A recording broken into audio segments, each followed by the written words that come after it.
I'm not willing to be water under the bridge. How the would he? We put hits out on each other, for God's sake. My name is Bob. I'm a retired member of the Outlaws Motorcycle Club in Canada, and I'm chatting with Stacks.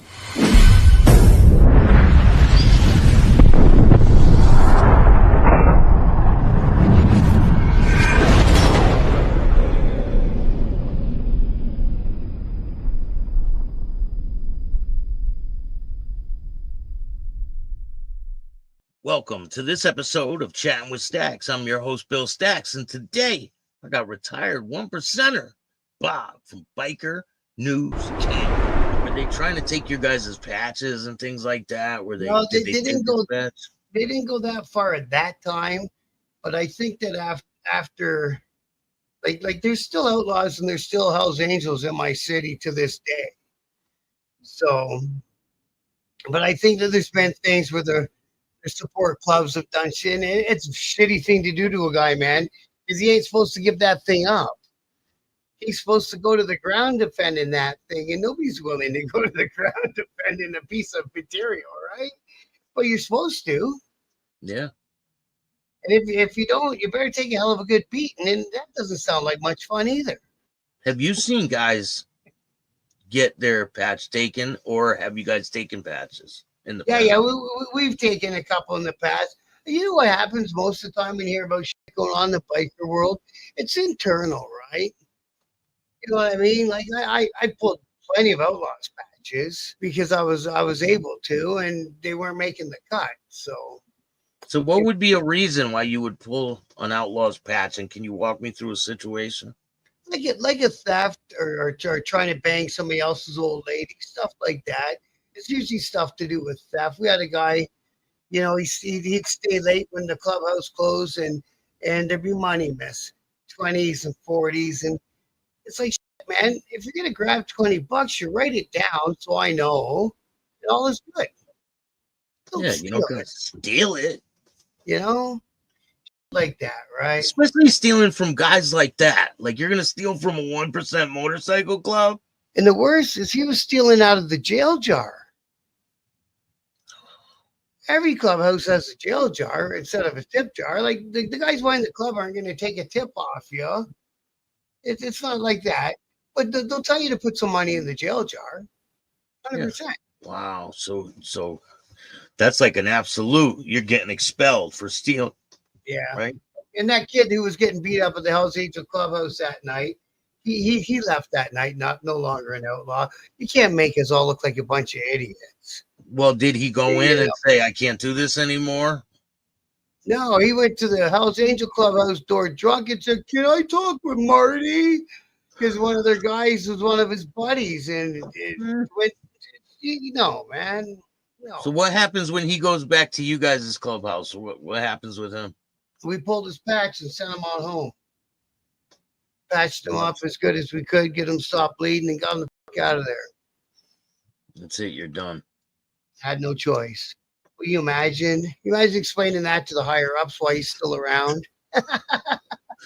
So by this time, there's a lot of crazy things going on.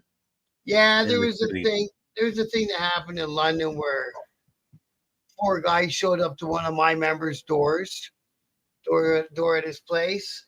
4 of their guys, and don't forget, like we were all very good friends before they went and switched allegiances, these people. And there was more of them than there was us. So it was a matter of time when they were going to catch up to you and how it went down. So they went banging on his door and they're like, hey, it's so-and-so. And we need to talk and blah, blah, blah. Well, the kid had a thing on the other side of the door and he let it go. And a guy lost a piece of his liver and stuff. And then it was a outside staircase on a 2-story home. It was the club owned the house, and we rented out 2 different apartments up and down to members, right? He had the upper.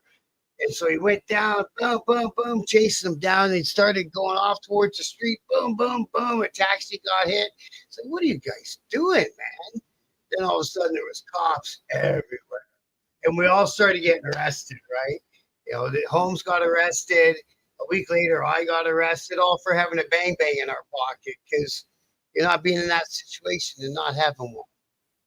And they're raiding people's houses, right? Were they Yeah. going around raiding everybody? Yeah. So I spent the last 6 months of being in the club on bail because they got homes. So they basically took out my whole chapter. The cops did, right? After that incident with the thing, well, and then the guy who actually did it for my group made it out of the city somehow. Oh, I know how. He called the snitch, and all this whole time we had a snitch inside of our club as a member who was feeding the RCMP, which is our FBI information. So he's a full patch member. He's right. Telling the cops everything. Everything. He had a handler and everything. They sent him to my house to look for Kane twice, and I told him to go away. So you don't have a chance. Oh, man. The whole thing was circling in on this, man. It's like, holy Christ. But that was the ending. We got to talk about the middle times when it was fun, too. Before the HA came to town, but before everything went upside down and turned, before the snitch got let into our club. And it's always, the snitch got let in by a guy who had been sent to another chapter that he didn't know nobody at. And the guys he did know that he was told to, this guy will help you, that guy will help you. They're friends of the club. He didn't use. He thought he'd do it his own way. So then he was up there broke. So then he meets a guy who comes to the clubhouse who tells him one of the members is his cousin. Well, the member in question is in federal lockup, and nobody's got a way to ask him, hey, is so-and-so your cousin, right? Yeah. So he takes him at his word, and he's a snitch. And all it took was all it took for him to get in was to open a snowplow business with the guy and split the money. That's all it took. Plow a few driveways. So there's so many questions I got for you. And yeah, man. During your time when all these people are going with the Angels, did they ever offer you a patch? And if they did, can you walk me through when they offer you the patch? So like I say, on that very first meeting with two business associates, he offered me I could come with him then, but there was no offer of a patch for a patch. And so you would have to go down to Prospect. And you're like, hell no. And then, like when it was all swirling around, everything was going, we actually had some of the guys in our chapter right away. Well, we're more friends with that guy, the bar owner guy, Rob. And we're going to go with him, hope there's no hard feelings. Well, the one guy did that. He caught a beating one night. I don't know. I wasn't there, but he caught a beating. He went home in an ambulance. So there was your own people that end up going with the guy from the club. Yeah. Yeah. And did they start as prospects too? Yes, they did. So they gave up a full patch outlaw patch for a prospect 81 patch. Wow. Which to me was never going to happen. I got too much pride for that. And then you don't even know when these people are asking you this, you don't know if you can trust them. Right. You don't know if it's going to be a sneak deal where they say, come on over and just to get your patch and then send you down the road, right? Right. And then your club ain't going to take you back. That was exactly how I thought about it. Because there's one guy in there that I had personal beef with, who was also an ex-outlaw from Toronto. And I said, what am I going to do about that guy?